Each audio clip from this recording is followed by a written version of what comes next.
nous allons commencer par les contours d'oreille.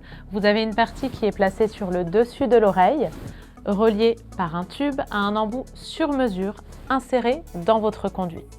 L'avantage de ce type d'appareil est qu'il est très robuste et peut s'adapter à tout type de perte d'audition.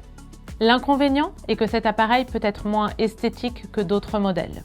Ces types d'appareils sont plutôt recommandés pour les enfants en bas âge, les personnes ayant beaucoup d'arthrose ou des problèmes de manipulation ou des problèmes cognitifs. Puis, nous avons les micro-contours d'oreille. Vous avez une partie placée sur le dessus de l'oreille, un petit fil passant devant et l'embout inséré dans votre conduit. Cet embout peut être en silicone, assez mou et très confortable, ou sur mesure à votre oreille. L'avantage de ces modèles est qu'ils sont la plupart du temps en rechargeable. Vous n'avez pas besoin de changer les piles régulièrement. Le deuxième point très important, c'est qu'il est compatible à tout type de perte.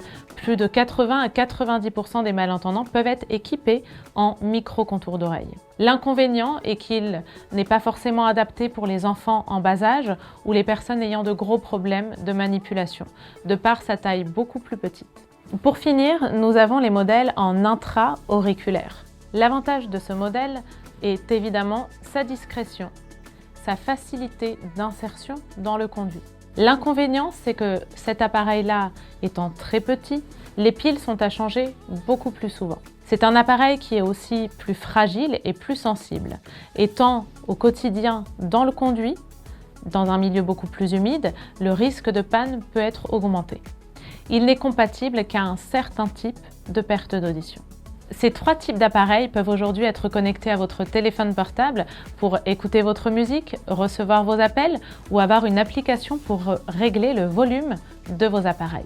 Le choix du modèle d'appareil auditif se fait avec votre audioprothésiste.